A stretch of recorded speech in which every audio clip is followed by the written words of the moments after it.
All right, so we are recording our meeting tonight. So once again, I welcome you to our kindergarten roundup for Westward Elementary School. This probably may not take an hour, but we'll make sure we just go over some important information with you. And some of you may have kids who are here already at Westward, which is great. You may have some kindergartners coming in.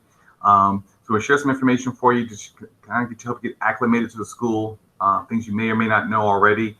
And also really important to get some information from our kindergarten teachers themselves to give an idea what it's like being in the kindergarten and some of the expectations of kindergarten. So I'm gonna start us off really myself, and also we have with us Mrs. Cook. I wonder if you can kind of just say hello there real quick. That's Assistant Principal Mrs. Cook. I think she's online. Yeah, I see her there.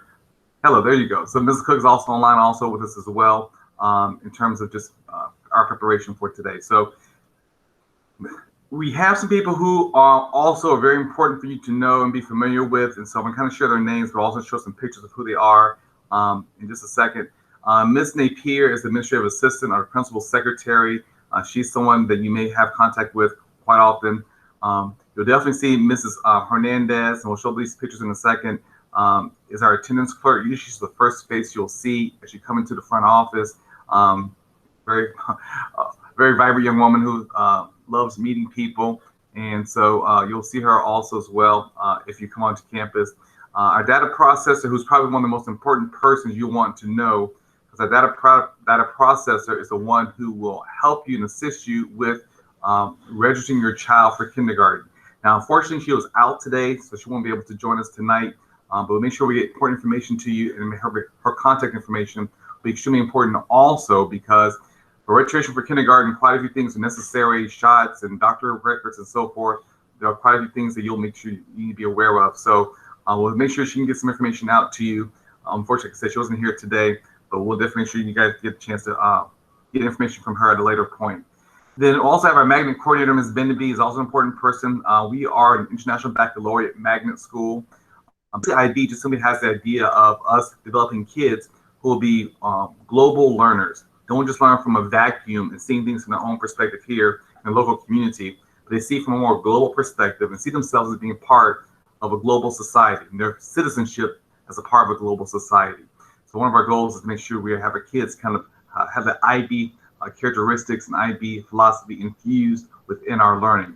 So International Baccalaureate, if you're new to our school, is a theme that we'll have throughout the 5 years, 6 years the kids are here from kindergarten to 5th grade. It's a part of all of our grade level curriculum. So Ms. Benavie Coleman, she's the magnet coordinator who kind of takes care of that. You have the other two workers also in the front office, Mr. Esta, who works with our Creole speaking parents, and Ms. Lachinga, who works with those who speak Spanish also as well. Now, some of the people that I mentioned are here. So just so you know who some of these people are, this is Ms. Hernandez. She's the person you usually see in the very front office. She's our attendance clerk, but also our main receptionist in the front. Here you'll see Ms. Napier. She is the principal secretary. She is very supportive in terms of helping parents. If there's some things you can kind of reach out to me about as the principal, she's probably the first person you'll talk to. She'll arrange a meeting for us to meet together if we need to. So she's critically important to our person that you would probably want to know and need to know. But here's Ms. Williams. This is our data processor, Ms. Williams, and she's the person who will help you process your registrations, okay? And like I said, for kindergarten, quite a bit more is required for kindergarten than any other grade level. So she'll help and assist you, making sure you have all the details of things you need to register your child for kindergarten. Okay, like I said, unfortunately, she's not here tonight, but she will definitely be assisting you to help you for registration for that. Then we have here Ms. Tooks, our treasurer. She handles the finances for our school and all the things that will be paid and so forth. We'll work with her in terms of helping us with that. So that's kind of our primary staff members. We do have also an additional person, our school nurse. She was able to be here this week with us, but she also be a person that should be assisting our parents as well. Now, I want to share some information for this. It's really important because when your children come to be part of campus, of course, breakfast and lunch is a part of things you need to be aware of. So I'm going to share a quick video with you right now. Hopefully you can hear it. I think you should be able to hear it. If you can't, let me know in the chat and we'll just kind of try to fix it. But it is, let me get some people here. It is basically important to make sure you understand what's required for our school lunches and our breakfast. So I'm going to kind of share this video with you real quick, give you information on that.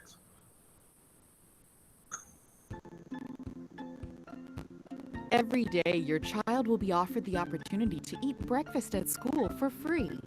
We begin serving breakfast in the cafeteria usually 20 to 30 minutes before school starts. We offer a variety of whole grain cereals, pancakes, waffles, breakfast sandwiches, fruit, and milks. Make sure your child arrives on time to fuel their mind and power up their day with a nutritious breakfast. Lunch is also offered daily for $2.05 or 40 cents if you are receiving reduced priced meal benefits. Menus are designed to meet age-appropriate nutritional needs. We offer a variety of fresh fruits and vegetables, whole grain bread products, low-fat and fat-free milk choices. Also, a vegetarian entree is offered daily. If you would like for your child to get lunch from school, you can access the menus by going to our website, palmbeachschools.org/SFS. Also on the website, you'll find information regarding meal accommodations for food allergies and/or other special dietary requirements. The computer system we use provides each student with his or her own account, and they'll receive a PIN card with a unique barcode attached to their account that can be scanned when receiving their meals. You can make prepayments to this account by going online to palmbeachschools.org/SFS, or may pay by check or cash at the school. Prepayments can be made in any amount, but we recommend that you pay by the week or the month to make it easier on your child. The money you send in will be placed in your child's account, and your child will be able to buy any meal or a la carte item. If you complete an application for lunch benefits and qualify, your child could have a complete lunch meal for free or for a reduced price. Even if your child prefers to bring his or her lunch, qualifying for free or reduced meals may provide additional benefits, such as tutoring opportunities, free or low-cost field trip fees, free eyeglasses, and even discounted internet service. Free and reduced lunch applications can be found on our website, palmbeachschools.org/SFS, beginning mid-July. Paper applications will be available at the school by request after the school year has begun.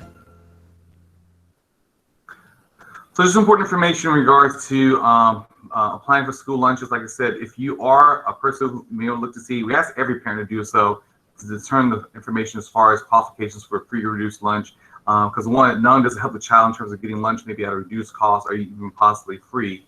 But also every child who does meet the requirements, it helps bring in funds for our school. So we do encourage you, even if your child may have their own meals they prefer, to still do the free reduced lunch form for us. And like I said, it is done online.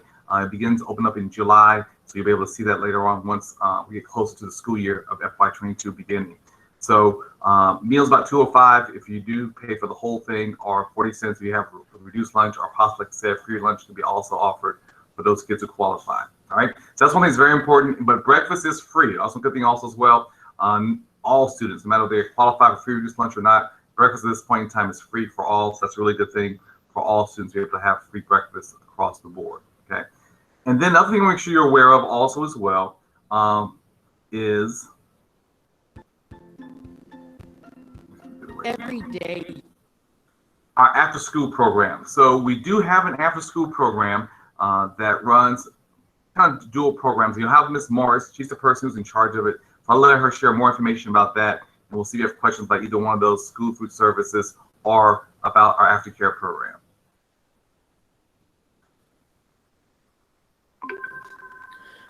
Hello to all the new incoming kindergartners and parents, and welcome to Westward Elementary School. I am Ms. Morris Scott, the director here at Westward Elementary After School. I just want to give you a few brief details on after school this upcoming school year. Pre-registration will begin Monday, April 8th, 2021. Our yearly registration fee is $25. We offer part-time care from 2 p.m. to 4 p.m., and we offer full-time care from 2 p.m. to 6 p.m. We do accept various subsidies such as ELC and Boys Town USA. If you have any further questions, please contact me during my office hours, 10 a.m. to 6 p.m. at 561-653-5230. Thank you, and we look forward to seeing you. So we do have for our students from K through 5th grade after school program that's available also as well. As Ms. Morris Scott mentioned for you already, it just costs $25 for the first initial registration. Then they have other fees that apply also as well. Part-time, as they said, is from 2 to 4. Full-time from 2 to 6. And they do accept other subsidies available also as well. So here's your information. Maybe you want to capture that, screenshot that, or take a picture of that. Her phone number, 653-5230. And this is her email address also as well. Pre-registration begins April 8th. Now, I can tell you this. Sometimes the registration does fill up. So if you're interested in being a part of the aftercare program, make sure you do begin registration. Is about another 8-9 days away, like another week away. So that does open up for next year's registration for after school program. Okay, those are things to make sure I get across to you: our lunches and also after school program. Now, of course, this is kindergarten roundup. So the people, the experts are online here. They are our kindergarten team. So I'm going to go ahead and turn this over to our leader, a young lady who's been here for a number of years. She was here before I got here, and she's been teaching at Westward for I don't know a number of times. So she, young at heart, she's been here for quite a while. She's young at heart. So I'll give it over to the team leader for the kindergarten team, Miss Monica Hightower.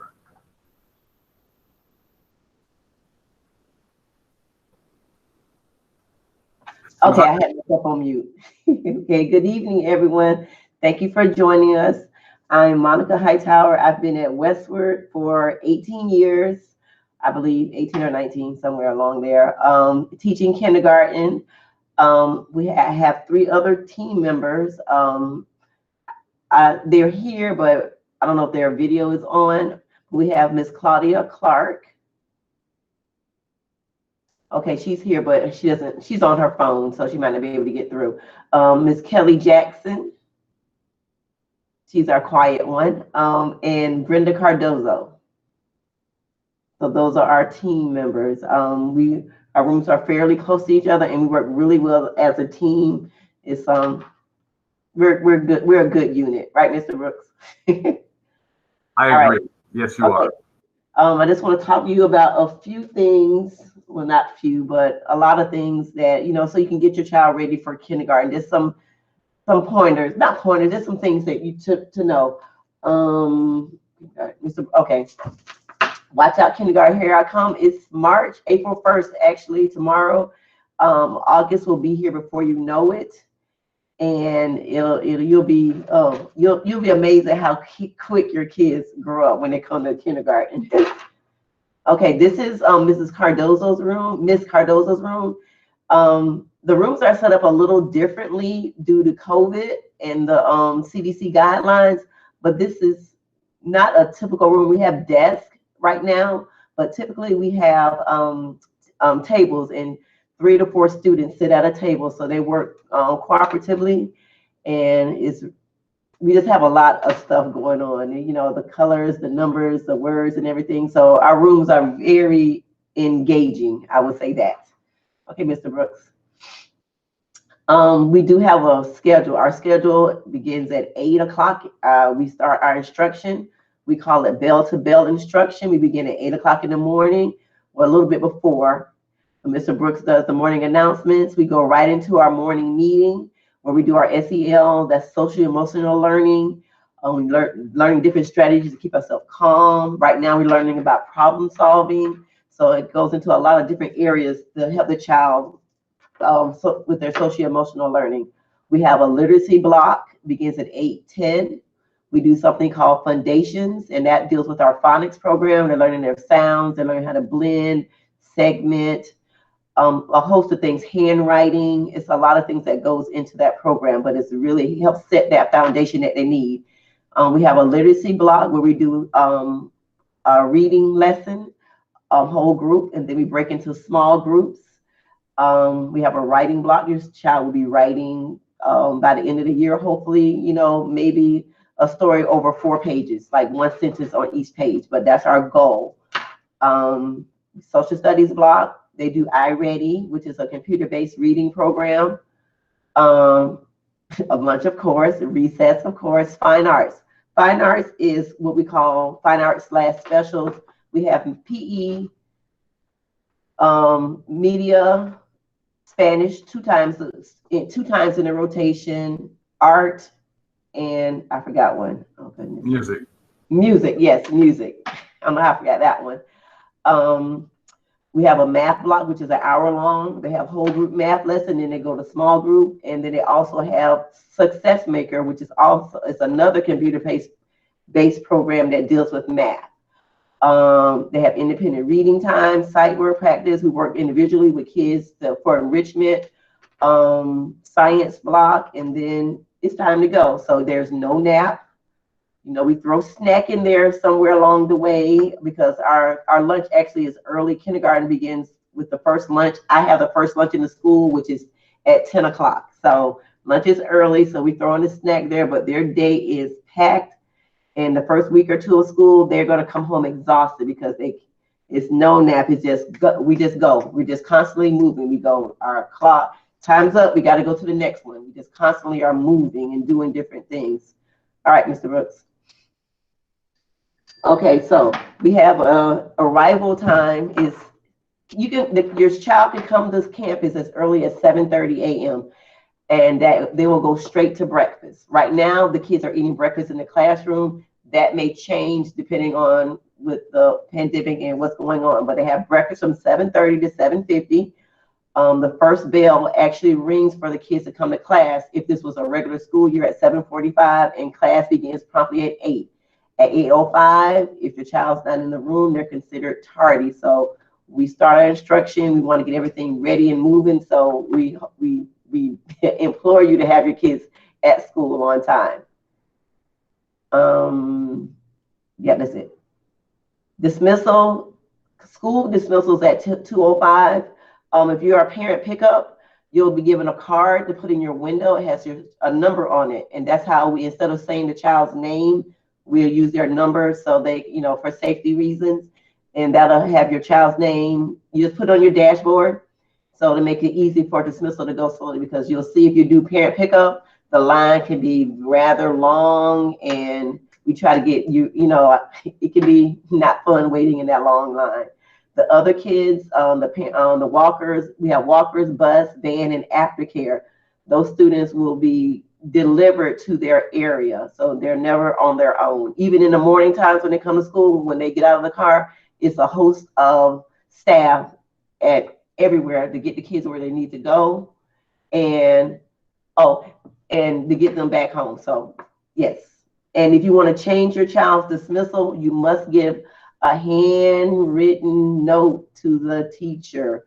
You just can't send anybody, just say, oh, they ride the bus today. Oh, no, they're not riding the bus anymore. You need to let the teacher know in writing, okay? All right.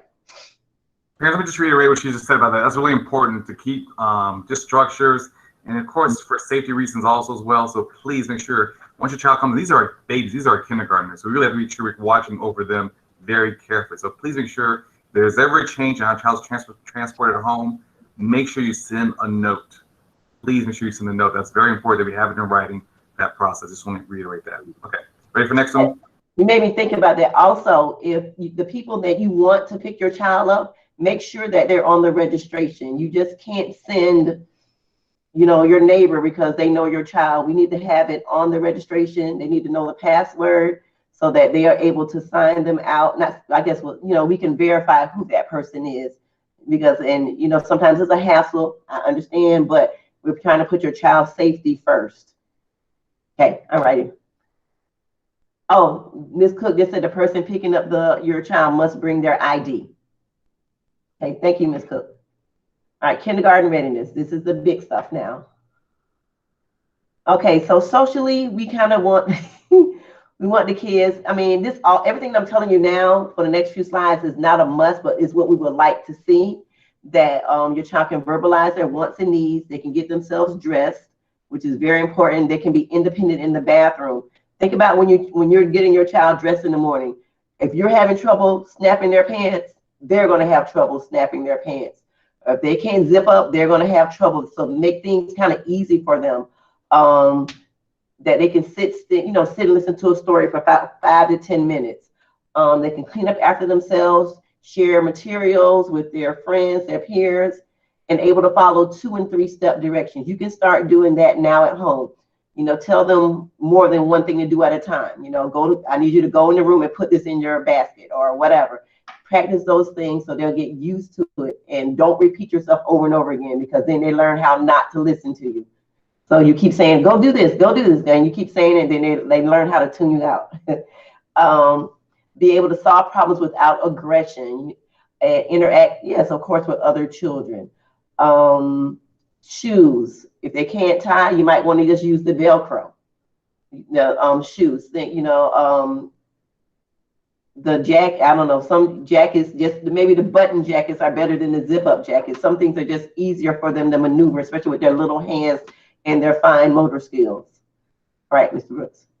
I just want to add on also as well, it's a lot in terms of, I think you may have mentioned this, in terms of them being able to work independent and do some things independently, and there's so much more structure for them to be able to handle that. So if parents can start developing some structures now prior to kindergarten starting, it won't be such a difficult adjustment for the students. It's really important because some of our kids kind of struggle the first few weeks of school, the first few days of school. So make sure we try to work things before that.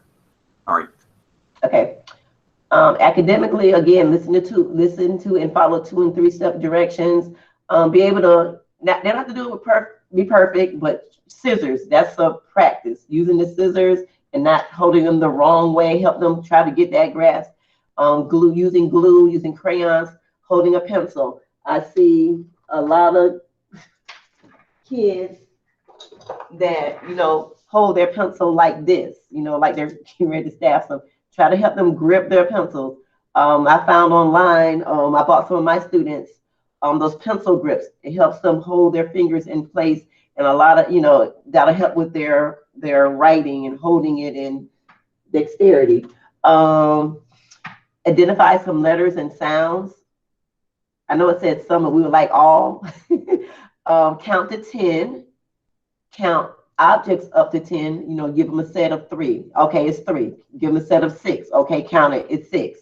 Write and recognize the numbers to 10. So, that doesn't have to be perfect, but they can, kind of have an idea of what these things are. Recognize basic names, recognize and name basic shapes, circle, square, triangle, rectangle. Recite the alphabet, recognize some of the letters, know some of the letter sounds. Identify the colors. I did shapes twice. I know what I forgot. Being able to write their name. I didn't put that on them. Be able to at least write their first name. That'll be a big plus. It doesn't have to be perfect again. They're coming to kindergarten to learn, but I need to fix that. Being able to write their name and being able to answer to their name. Some kids have nicknames and they don't.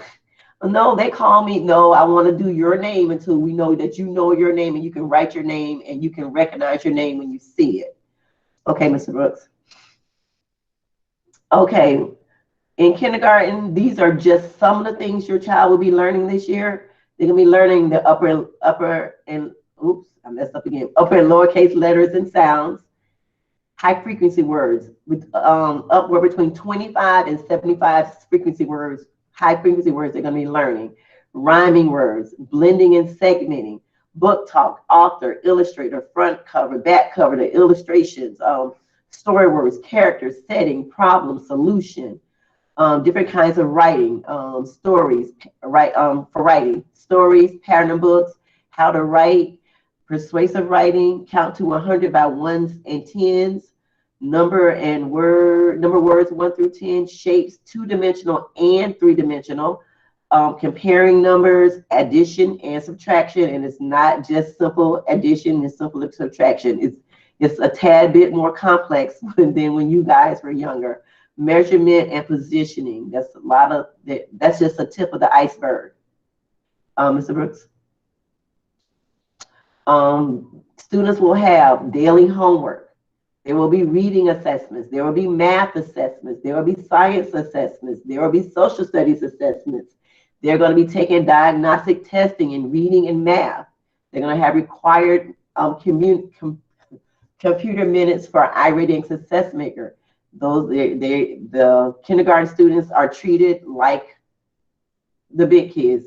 Their report card looks just, well, I can't say that now because we're changing the the standards. But for right now, the kindergarten report card and the fifth grade report card look exactly the same. They receive grades.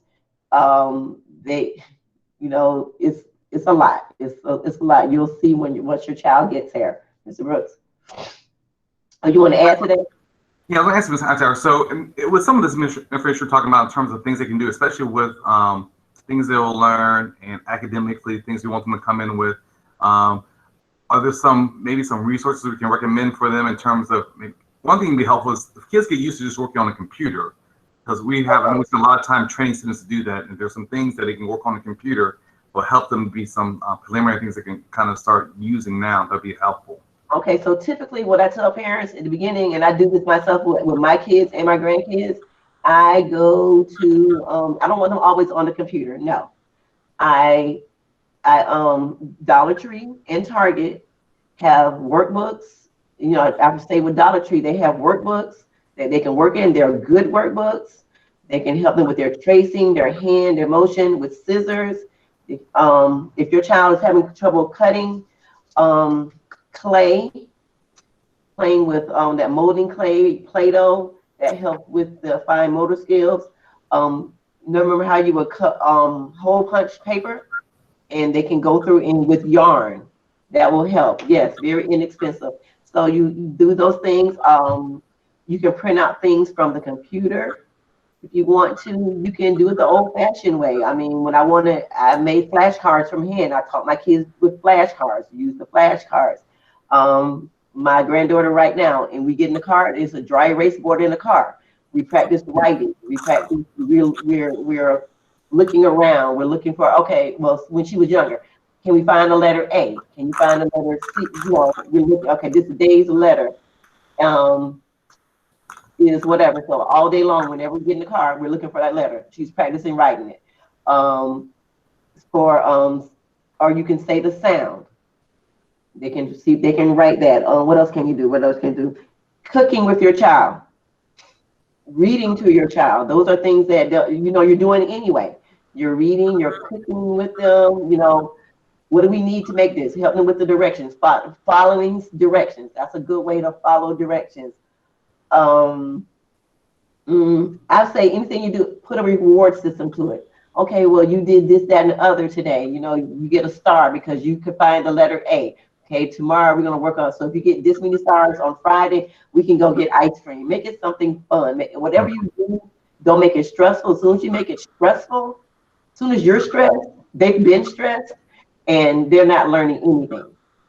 So, you know, make it fun, you know, go outside. I learned a lot when we were pulled out of school last year. I did a lot of walking outside in the back with my grandkids. We're looking at the tadpoles that I've never seen until last year.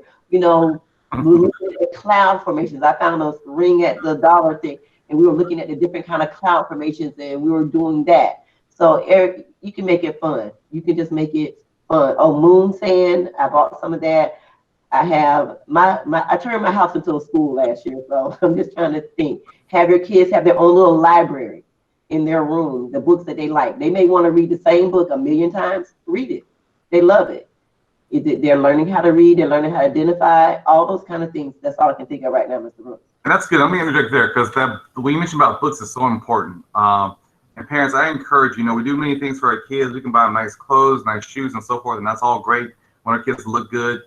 But let's also see the importance of buying our kids books, or at least going to a library to get books. Even if not quite reading yet, just looking at picture books and things they can start getting accustomed to, having books as an ongoing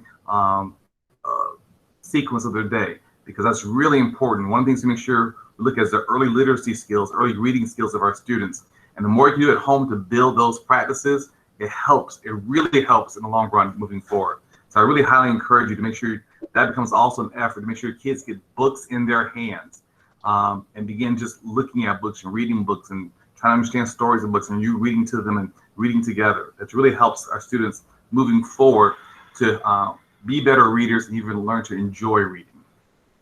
All right, so you have materials and supplies you need, Ms. Hatara. They need materials too. We do a lot of work, regular book bag, crayons, markers, dry erase markers. We use dry erase boards a lot in class. Scissors, pencil box, the jumbo pencil, I would recommend the jumbo size pencils right now for their hand size, and then they can transition into the smaller pencils. But I prefer these type of pencils for the little ones. They're gonna need folders, glue sticks, and most importantly, headphones, because I think that computers are going to be the way of teaching, and they're going to be, the kids now have their own laptops, and they have time where they do some of their work on their own, and they need to have their headphones on because it can get loud. That's it. Parental involvement at home and at school. I don't know how much we can do right now as far as parental involvement on campus, but at home, we just need your help. When they have homework, help them with their homework. If you can't help them, have somebody else. I always couldn't help my daughter with her homework, so I listed my older son. He helped her, whoever, I had family members that helped out, whoever can help them with their work, making sure they're in bed on time, making sure they have their materials when they come to school. With that parent involvement, you also are teaching them responsibility. So, they like to come to school and say, my mom didn't put my book bag, my folder in my book bag. Help them learn responsibility. Help them do things. Give them chores right now. My grandkids have chores. They know they don't like to come to my house because they have chores, and I have a checklist, and they do get rewarded when they do what they're supposed to do. So, we need your help. The only way we can teach is with super parents like I know you all are.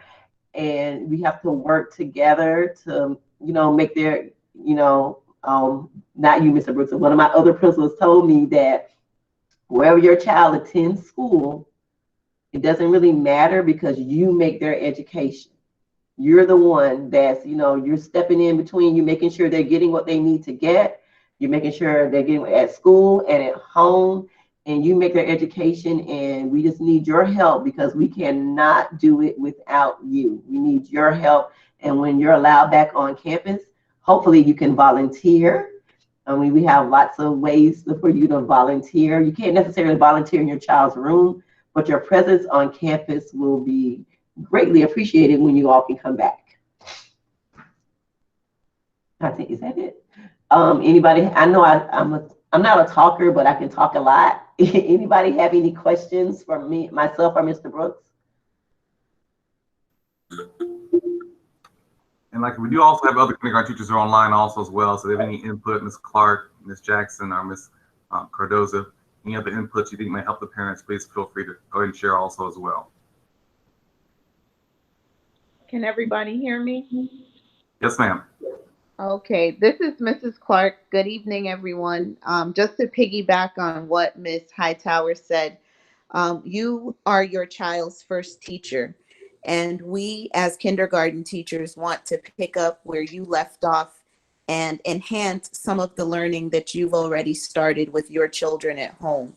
So the more that you can teach them responsibility, like Ms. Hightower stated earlier, the more that you can prepare them to be independent and responsible, the more successful they will be, not only in kindergarten, but also going forward in their lives.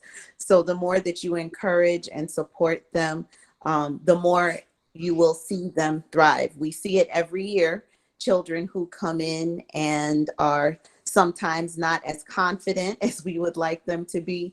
And we watch that grow throughout the year. So please support your little ones. Kindergarten is a very important grade level. This is where they really set the foundation for their learning going forward. So the more you can do to encourage them, the better. Thank you, Ms. Clark. Anybody else? Now, also, there's one person I also want to make sure we introduce also as well, but Ms. Jackson or Ms. Cardoza, anything else you guys want to share or add on to what your teammates have added?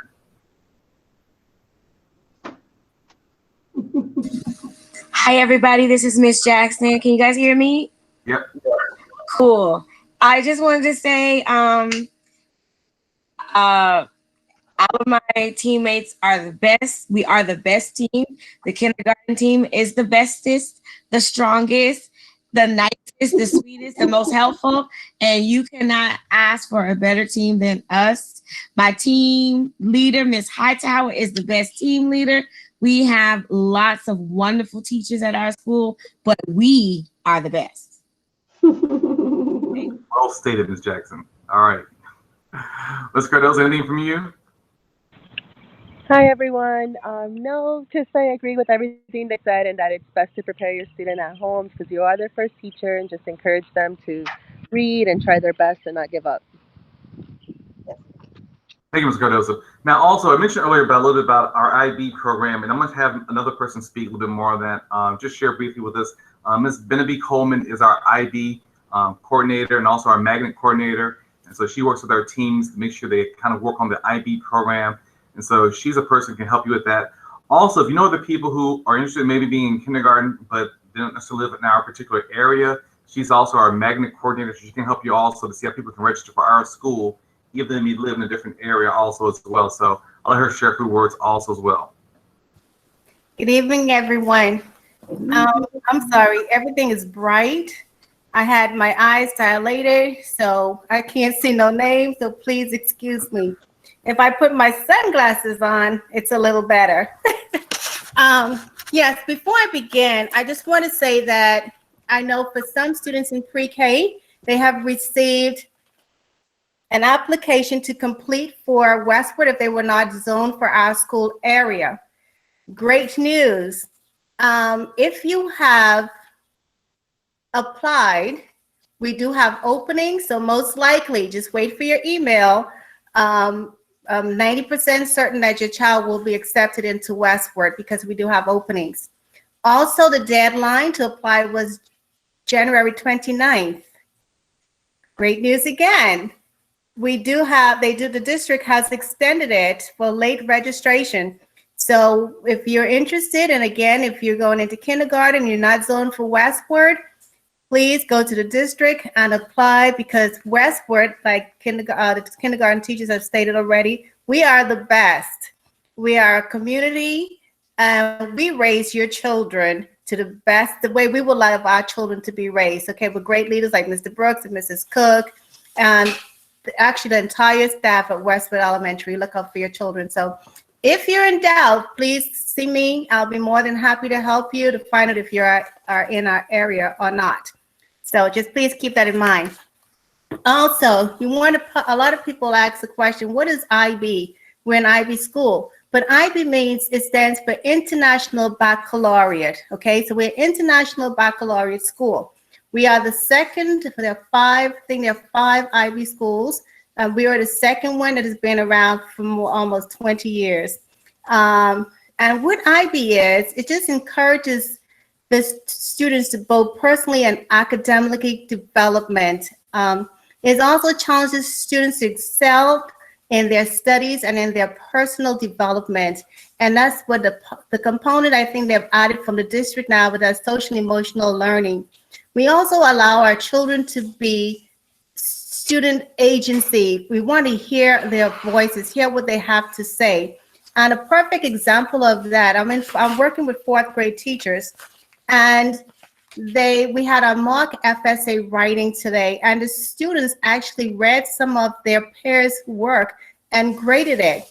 And it's their input. It was not just the teachers' input, we also heard from the students. And that's what we want to be able to do in today's society, actually hear what it is that the children have to say.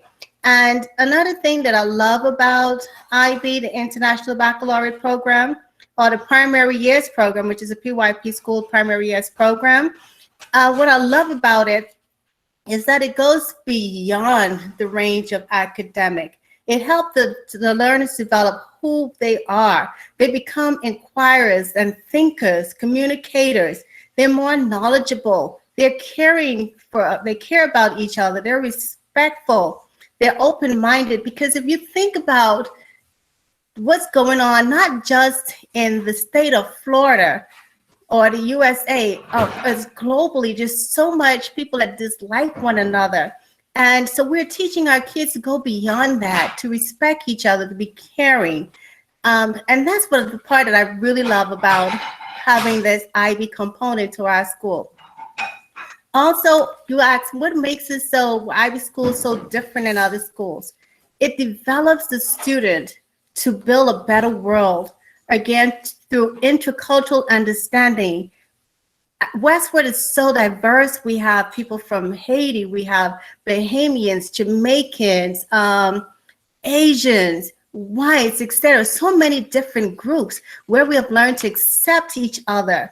And people coming from different parts of the world. So our students also learn more about other cultures. For example, if your child goes to kindergarten, one of their unit there studies a story, telling a story.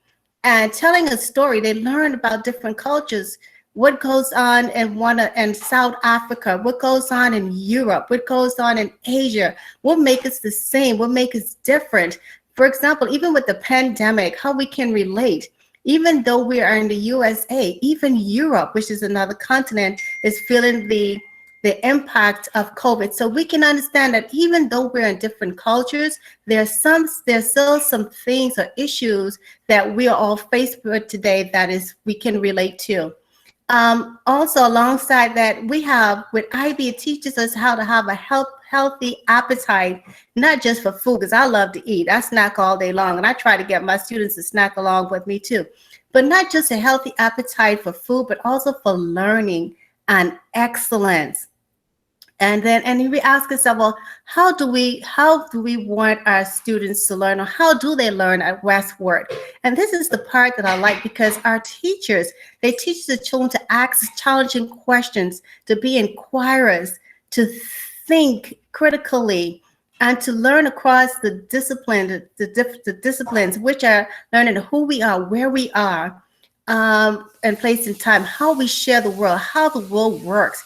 We teach our children to develop research questions, which the 5th grade is really big on that for their exhibitions. And again, like I said, that's what makes us so different at Westward. And I challenge you, not just for kindergartners, parents, but to spread the word for parents that have kids that go in grades kindergarten through 5th grade, that Westward is the best school, when we have the best leaders ever. And I dare you to challenge me on that. And I'm looking forward to the kindergartners coming in this coming school year.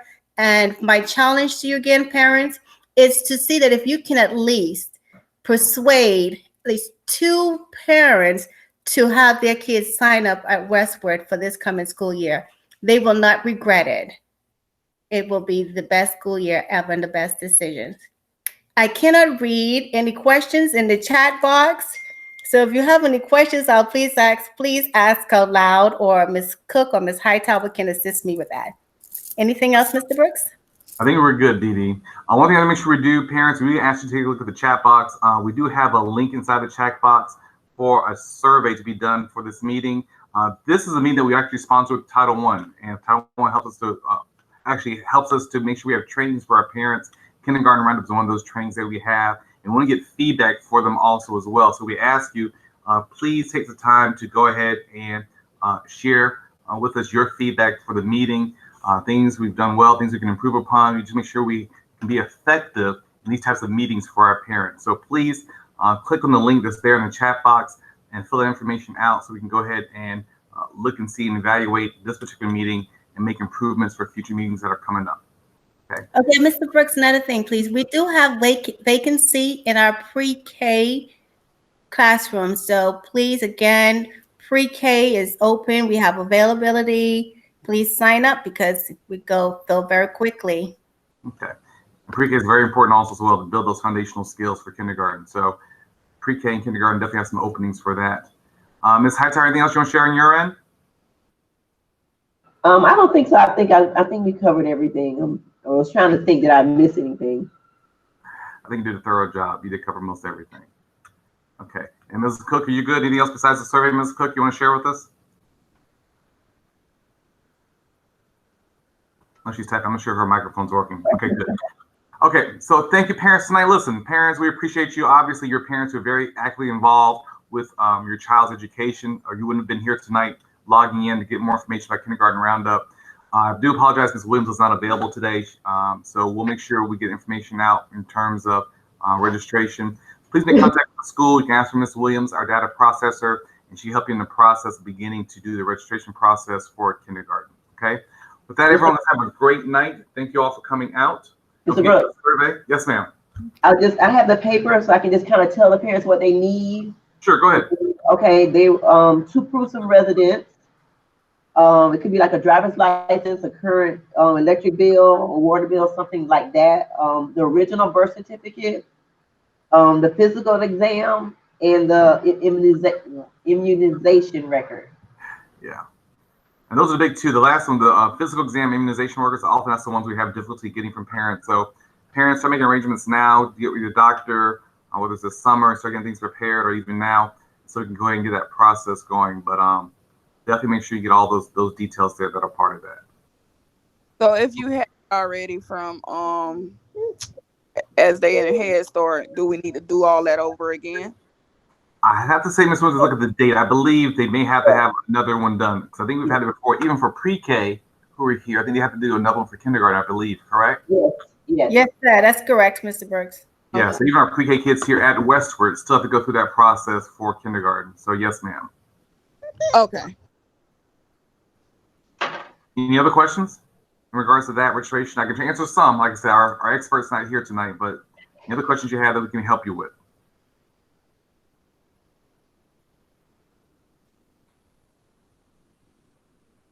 All right. Well, thank you, parents, so much for coming out tonight. I pray you guys have a blessed evening. Look forward to seeing you guys as kindergartner parents in the FY22 school year. And with that, we have just a blessed night tonight, all right? Thank you all for coming out tonight. Thank you. Let me stop recording.